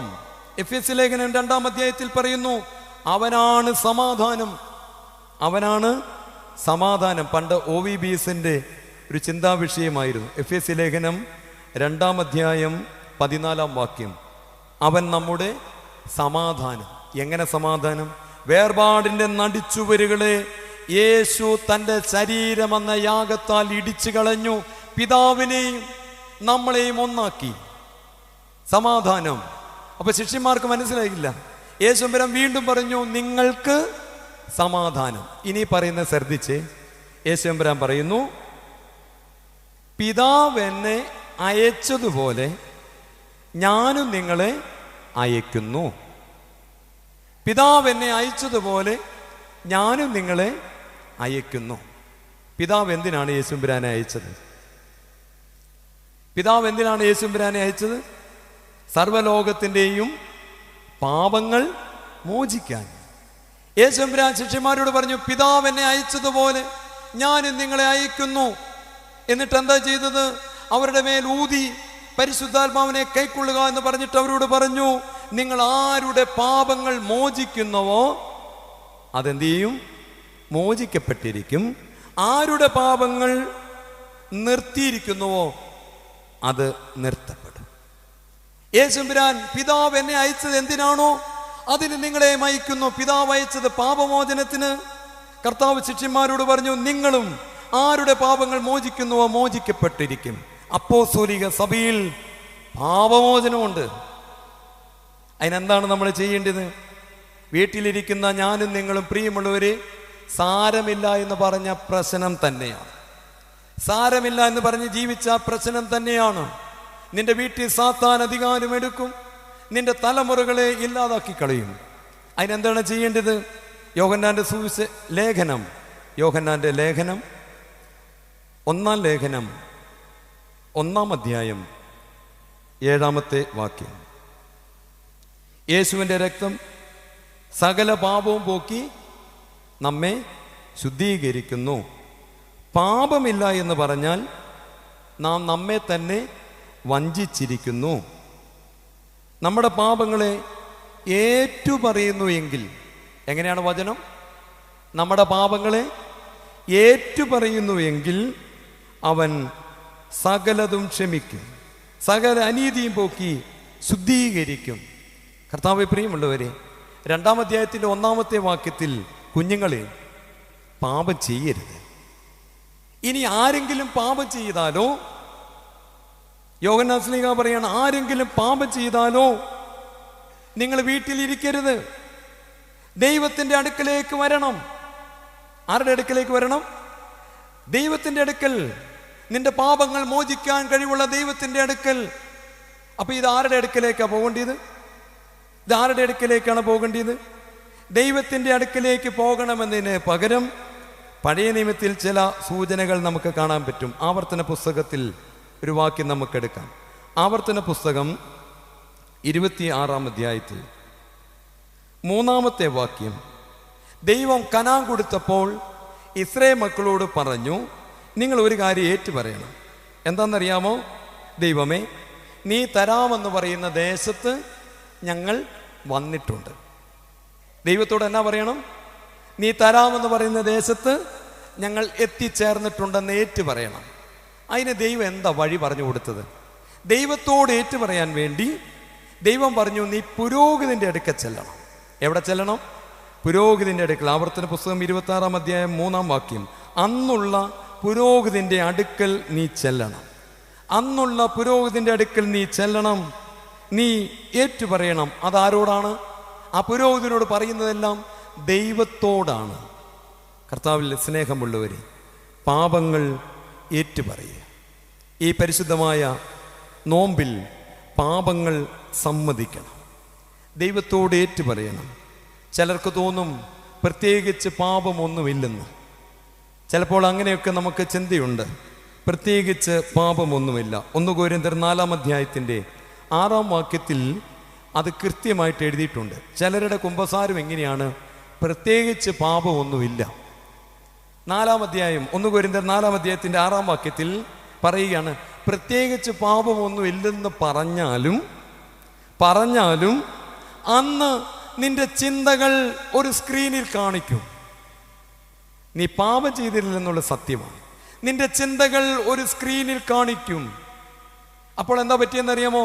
ചിലരെ കണ്ടപ്പോൾ നല്ല ദുർമോഹം, ദുഷ്ചിന്ത, പാപമൊന്നും ചെയ്തില്ല, പക്ഷെ സ്ക്രീനെ വരികയാണ്, നല്ല ദുഷ്ചിന്തയാണ്, ദുർമോഹമാണ്. ചിലരെ കണ്ടപ്പോൾ വെറുപ്പ്, വിരോധം, നിന്റെ ഉള്ളിലുള്ള സകല ആലോചനകളും വെളിപ്പെടുമ്പോൾ നീ പാപിയാണ്. അതുകൊണ്ട് പാപമില്ല എന്ന് പറയുന്നത് വഞ്ചനയാണ്. നല്ലവൻ ഒരാളേ ഉള്ളൂ, ദൈവം മാത്രം. നല്ലവൻ ഒരാളേ ഉള്ളൂ, ദൈവം മാത്രം. പ്രിയമുള്ളവരെ, കൂടുതൽ ശിക്ഷാവിധി പ്രസംഗിക്കുന്നവർക്കാണ്. യാക്കോബിന്റെ ലേഖനം 3-ാം അധ്യായം 1-ാം വാക്യമാണ്. പ്രസംഗിക്കുന്നവർക്ക് കൂടുതൽ ശിക്ഷ. പ്രസംഗിച്ചേച്ചു പോയി ഇതേ പാപത്തിൽ വീണ് കഴിയുമ്പോൾ പറഞ്ഞതും ഇതും തമ്മിൽ ബന്ധമില്ലെന്ന് ശിക്ഷാവിധി കൂടുതൽ. അതുകൊണ്ട് സൂക്ഷിച്ചോളാൻ പറഞ്ഞിരിക്കുക. റോമാലേഖനത്തിൽ 2-ാം അധ്യായത്തിൽ ഇത് തന്നെയുണ്ട്. പ്രസംഗിക്കുന്നവനെ നീ ഞെളിഞ്ഞു നിൽക്കണ്ട, നീയാണ് ഏറ്റവും വലിയ ശിക്ഷാവിധിയിൽ പോകാൻ പോകുന്നത്. അതുകൊണ്ട് നീ ദൈവത്തോട് കരുണയ്ക്കായി യാചിക്കണം. ആകെ ആ പ്രിയമുള്ളവരെ, പാപങ്ങൾ ദൈവം മുമ്പാകെ ഏറ്റുപറയുക എന്ന് പറഞ്ഞാൽ പുരോഹിതന്റെ അടുക്കൽ ചെല്ലണം. ലേവ്യ പുസ്തകം 5-ാം അധ്യായത്തിൻ്റെ 5-ാം വാക്യത്തിൽ ദൈവം പറഞ്ഞു, ഈ വിധ തെറ്റുകൾ ഏതെങ്കിലും ഉണ്ടെങ്കിൽ പുരോഹിതന്റെ അടുക്കൽ ചെല്ലണം, ഏറ്റുപറയണം. കർത്താവ് സ്നേഹമുള്ളവരെ, ഈ സഭയിൽ കൂദാശ, വിശുദ്ധ കുമ്പസാരം എന്ന് പറയുന്ന ഒരു അഴിക്കപ്പെടുന്ന കൂദാശയാണ്. നിന്റെ വീടിന്റെ കെട്ടുകൾ അഴിയുന്ന കൂദാശയാണ്. ഇത് തിരികെ വരണം ശക്തമായിട്ട്. ഈ സഭയിൽ ഈ കൂദാശയുടെ ചൈതന്യം തിരികെ വരണം.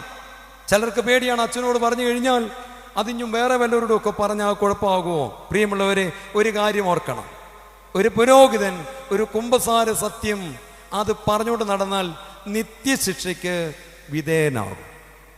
അങ്ങനെയാണ് അതിൻ്റെ, നിത്യശിക്ഷയ്ക്ക് വിധേയനാകും. ആകയാ പ്രിയമുള്ളവരെ, ഇതൊരു രഹസ്യമാണ്, ഇതൊരു മിസ്റ്ററിയാണ്. ദൈവസന്നിധിയിൽ നീ മുട്ടുകുത്തുമ്പോൾ നിന്റെ ദൈവം അവിടെ വന്ന് നിൽപ്പുണ്ട്. നിനക്ക് പറയാനുള്ളതെല്ലാം പറഞ്ഞു കഴിഞ്ഞാൽ നീ രുചിച്ചറിയണം, നിന്റെ വീട്ടിൽ വലിയൊരു വിടുതൽ വരും. നിന്റെ ദൈവം നിന്റെ വീട്ടിൽ ഇറങ്ങി വരും. എല്ലാ പാപങ്ങൾക്കും അതിൻ്റെ പരിണിത ഫലമുണ്ട്. ഈ അടുത്ത കാലത്ത് ഞങ്ങൾ സെമിനാരിയിൽ, എൻ്റെ ഇടവകയിൽ നിന്ന് ഞങ്ങൾ സന്ദർശിച്ചു സെമിനാരി. ഉച്ചഭക്ഷണം അവിടെയായിരുന്നു. സെമിനാരിയിലെ മെസ്ഹാളിൽ എല്ലാം ദാഹിച്ച് പരവേശപ്പെട്ട വന്നത്. സെമിനാരിയിലെ മെസ്ഹാളിൽ എല്ലാ മേശയിലും കുപ്പി വെച്ചിട്ടുണ്ട്. പക്ഷെ അതെന്നാ കുപ്പിയായിരുന്നു? ഉപ്പിൻ്റെ കുപ്പിയായിരുന്നു. ഈ ഞാൻ വരുന്നതിന് മുന്നേ ഇടവക്കാരെല്ലാവരും കൂടെ പരിചയപ്പെട്ടിട്ട് ഈ ഉപ്പും കുപ്പി എടുത്ത് കൂടി, ഒറ്റ കൂടി ഒന്നും നോക്കിയില്ല, എടുത്ത് കുടിച്ചു. ഞാൻ നോക്കുമ്പോൾ കുറേ പേര് ഓടി വരുന്നു, തുപ്പുന്നു, എന്തൊക്കെ ഭയങ്കര വെപ്രാളങ്ങൾ. ചോദിച്ചപ്പോഴാണ് അറിഞ്ഞത് എന്നായിരുന്നു, എല്ലാവരും എന്നാ കുടിച്ചിട്ട് നിൽക്കുക?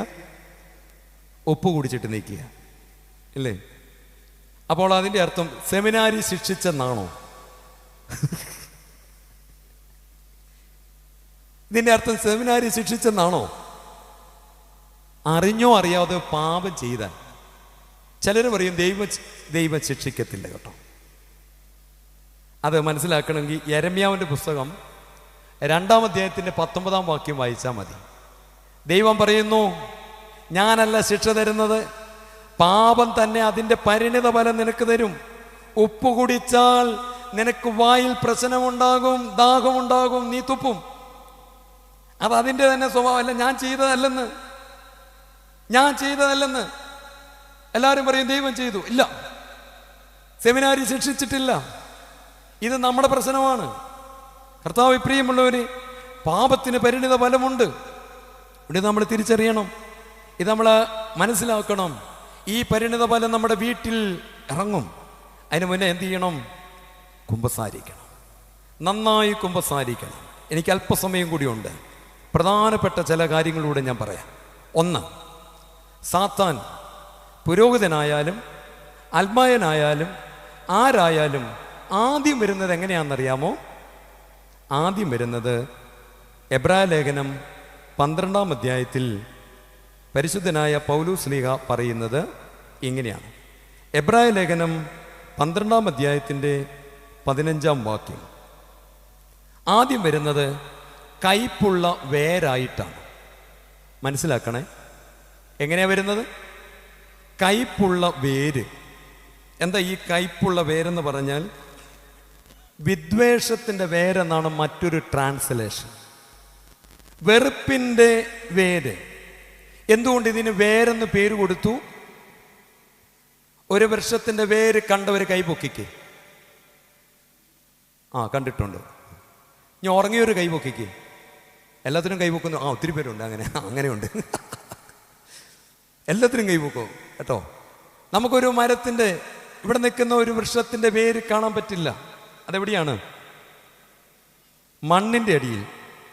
വിദ്വേഷം വേരെന്നാണ് പറഞ്ഞിരിക്കുന്നത്.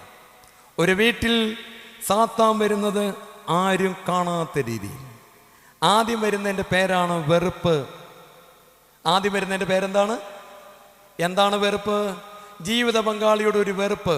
കണ്ടുപിടിക്കാൻ പറ്റില്ല കേട്ടോ, കണ്ടുപിടിക്കാൻ പറ്റില്ല. മാതാപിതാക്കളോട് വെറുപ്പ്, അച്ഛന്മാർക്ക് ഇടവകയിൽ ഒരാളോട് വെറുപ്പ്, തിരുമേനിമാർക്ക് അച്ഛന്മാരോട് വെറുപ്പ്. കണ്ടോ?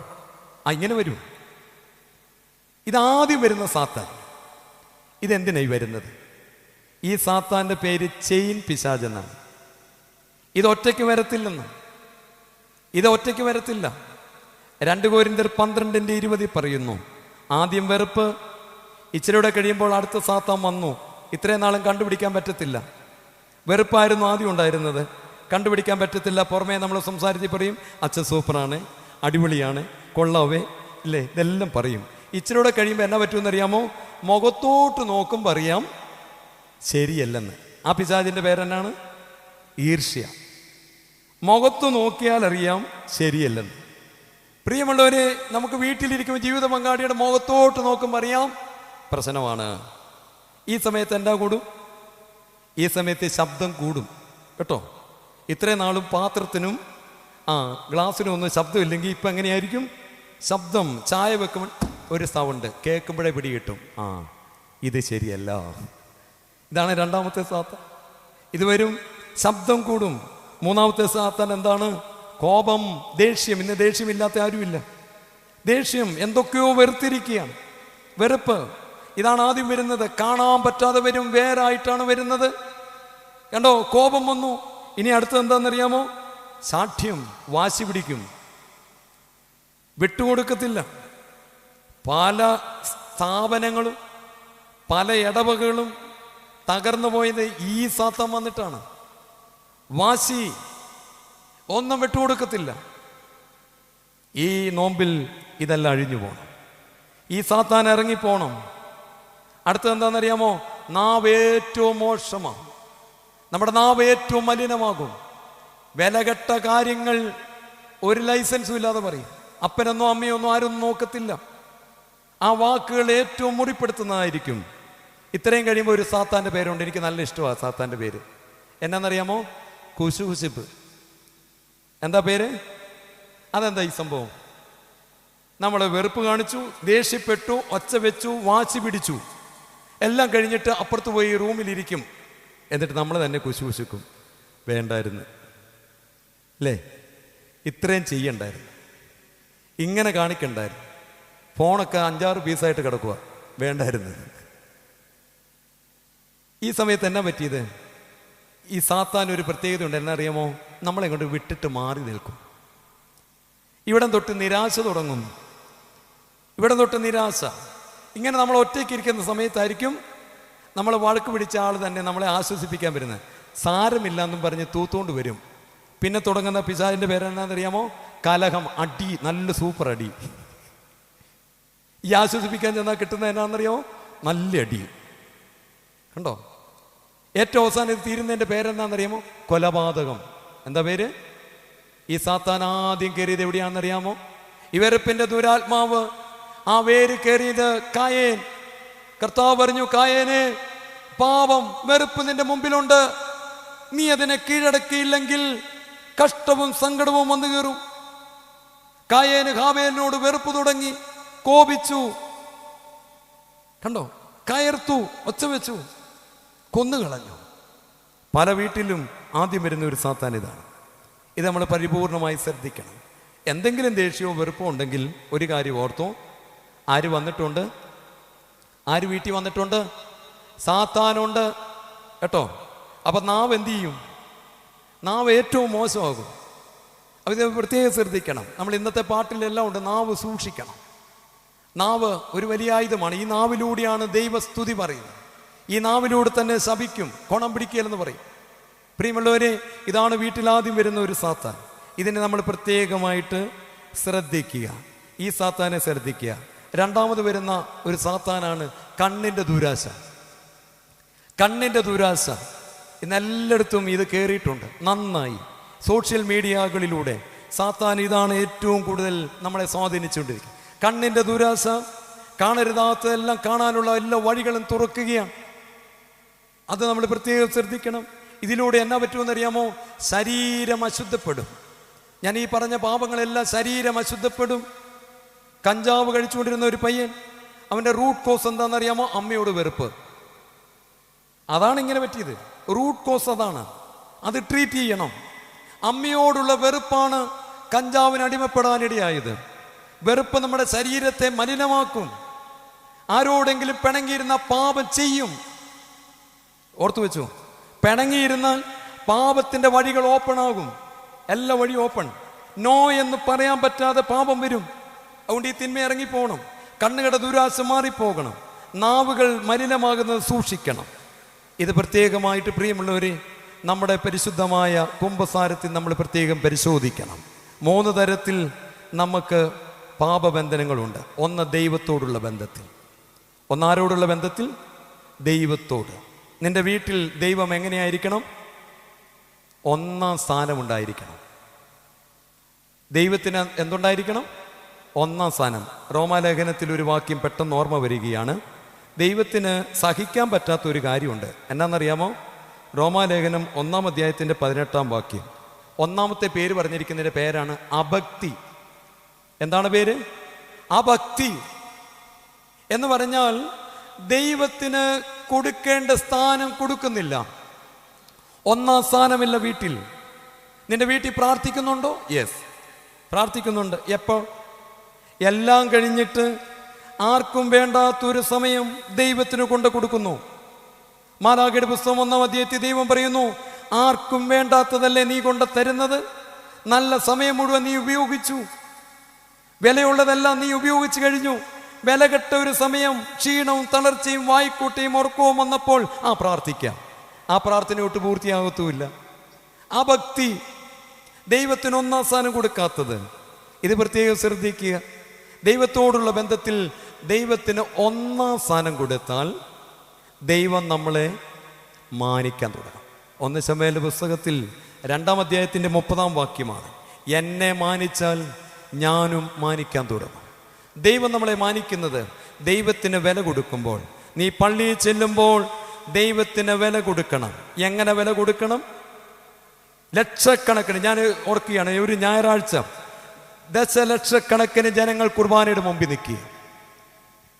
എത്രയോ പേര് കുർബാനയുടെ മുമ്പിൽ നിൽപ്പുണ്ട്. സ്വർഗത്തിൽ ദൈവത്തിൻ്റെ കണ്ണ് 7 കണ്ണെന്നാണ് പറഞ്ഞത്. ലക്ഷക്കണക്കിന് കോടിക്കണക്കിന് ജനങ്ങൾ കുർബാനയുടെ, വിശുദ്ധ കുർബാനയുടെ മുമ്പിൽ നിൽക്കുന്നു. ദൈവം പറയുന്നു, എൻ്റെ കണ്ണ് എല്ലാവരുടെ മേലുമില്ല. ദൈവത്തിൻ്റെ കണ്ണ് എല്ലാവരുടെ മേലുമില്ല. പിന്നെ ആരുടെ മേലാണുള്ളത്? ആ പള്ളിയിൽ നിൽക്കുമ്പോൾ ഏകാഗ്ര ഹൃദയത്തോടെ ബലിപീഠത്തിൽ ദൈവത്തെ കാണുന്നവൻ ആരാണോ, അവിടെ കോടിക്കണക്കിന് ജനങ്ങൾ നിന്നാലും ദൈവത്തിൻ്റെ കണ്ണ് ആ ബലിപീഠത്തിൽ എന്നെ കാണുന്നവനെ കാണുമ്പോൾ ദൈവം പറയാണ്, ഞാൻ സ്വർഗത്തിൽ നിന്ന് ഇറങ്ങി വരും. എന്തിനാണെന്നറിയാമോ? ശക്തനാണെന്ന് കാണിക്കാൻ, ഞാൻ ബലവാനാണെന്ന് കാണിക്കാൻ, സകലത്തിനും മതിയായവനാണെന്ന് കാണിക്കാൻ അവന്റെ മേൽ ഞാൻ ഇറങ്ങും. 2 ദിനവൃത്താന്ത പുസ്തകം 16-ാം അധ്യായത്തിൻ്റെ 9-ാം വാക്യമാണ് ഞാൻ പറഞ്ഞത്. കർത്താവിൽ സ്നേഹമുള്ളവര്, ദൈവത്തോടുള്ള ബന്ധത്തിൽ ഓർക്കുക, പള്ളിയിൽ പോയിട്ട് എല്ലാവരെയും കണ്ടു.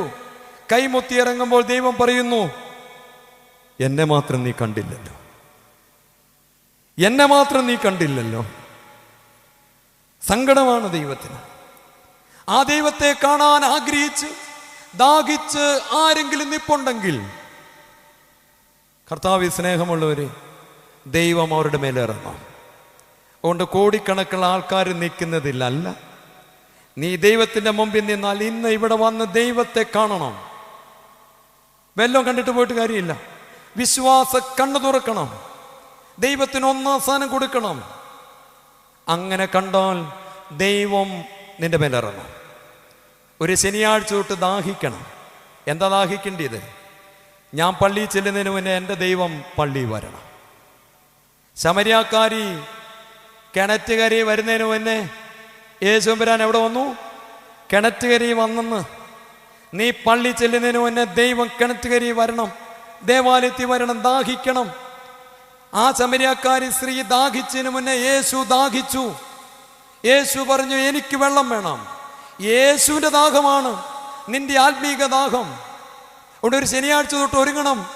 ദൈവമേ, പള്ളി പോകുന്ന ഞാൻ നിൽക്കുന്ന സ്ഥലത്ത് നീ വരണം, എന്നെ കുറിച്ച് ദാഹിക്കണം.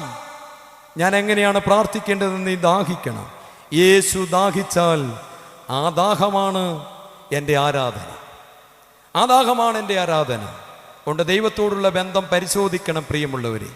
വില കൊടുക്കണം, ദൈവത്തിന് സ്ഥാനം കൊടുക്കണം. എല്ലാ ദിവസവും വേദപുസ്തകം വായിക്കണം, ഇല്ലെങ്കിൽ ഏറ്റുപറയണം എല്ലാ ദിവസവും. കാരണം കർത്താവ് സാത്താനെ വെല്ലുവിളിച്ചു, മനുഷ്യൻ അപ്പം കൊണ്ട് മാത്രമല്ല ദൈവത്തിൻ്റെ വായിലെ വചനം കൊണ്ടുമാണ് ജീവിക്കുന്നത്. വില കൊടുക്കണം. ആകയാൽ വേദപുസ്തകം വായിക്കണം. 2-ാമത്തെ ഒരു മേഖല മനുഷ്യരോടുള്ള ബന്ധം. നിന്റെ വീട്ടിൽ നിന്റെ മാതാപിതാക്കളെ ബഹുമാനിക്കണം. വാക്കുകൊണ്ട്, പ്രവൃത്തി കൊണ്ട്, ഇടപെടലുകൾ കൊണ്ട് നൊമ്പരപ്പെടുത്തിയിട്ടുണ്ടെങ്കിൽ ഏറ്റുപറയണം. കുടുംബത്തിൽ മറ്റുള്ള മനുഷ്യരോട് വാക്കുകൊണ്ട്, പ്രവൃത്തി കൊണ്ട്, ഇടപെടലുകൾ കൊണ്ട് ഏതെങ്കിലും തരത്തിലുള്ള ഇടർച്ചയുണ്ടെങ്കിൽ ഏറ്റുപറയണം.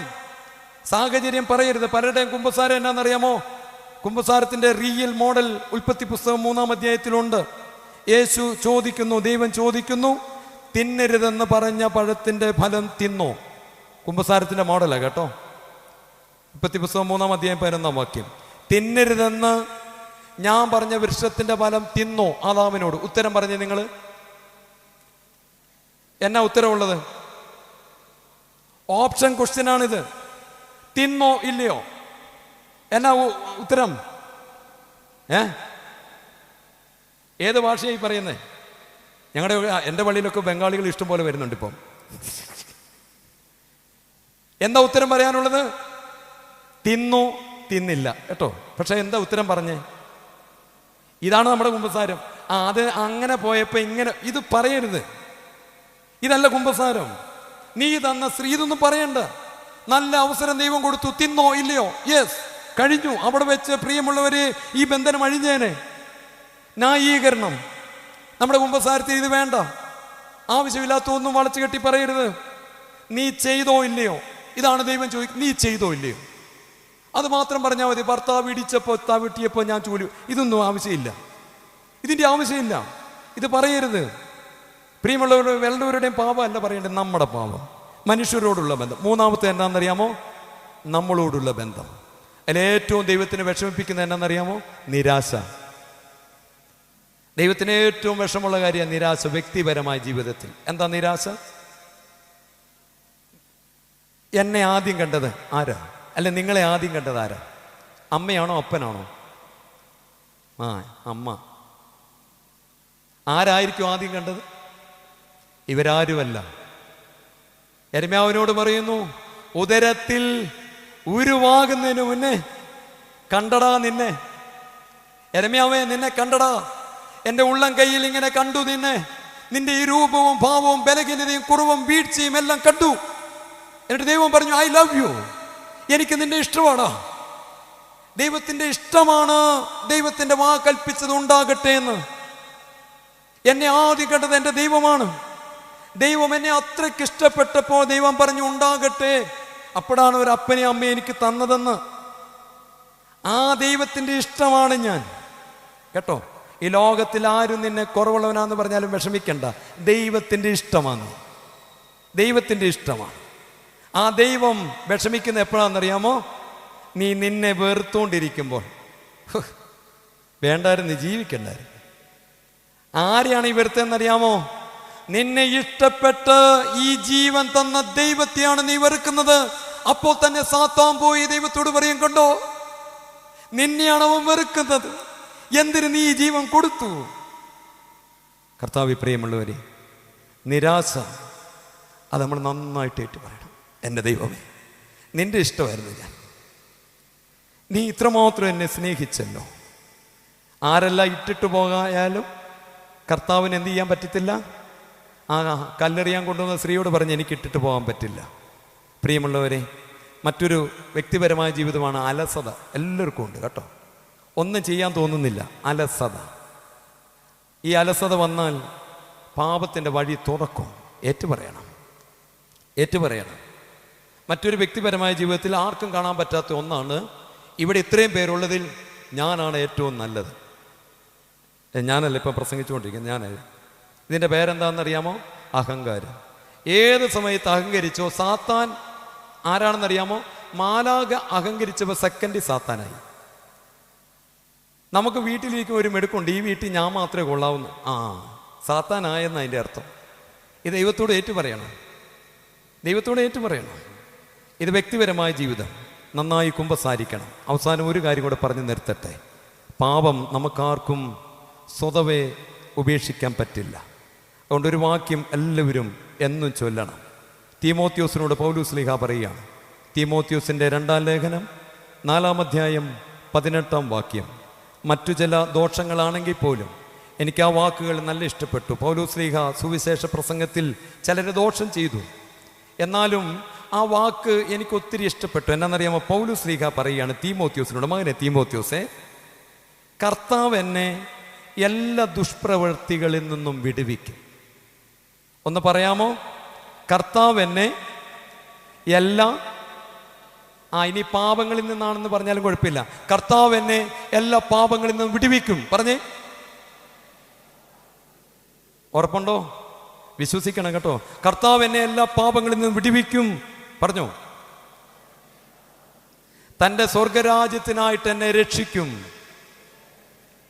എന്നെ എവിടെ കൊണ്ടുപോകും? സ്വർഗത്തിൽ കേട്ടോ.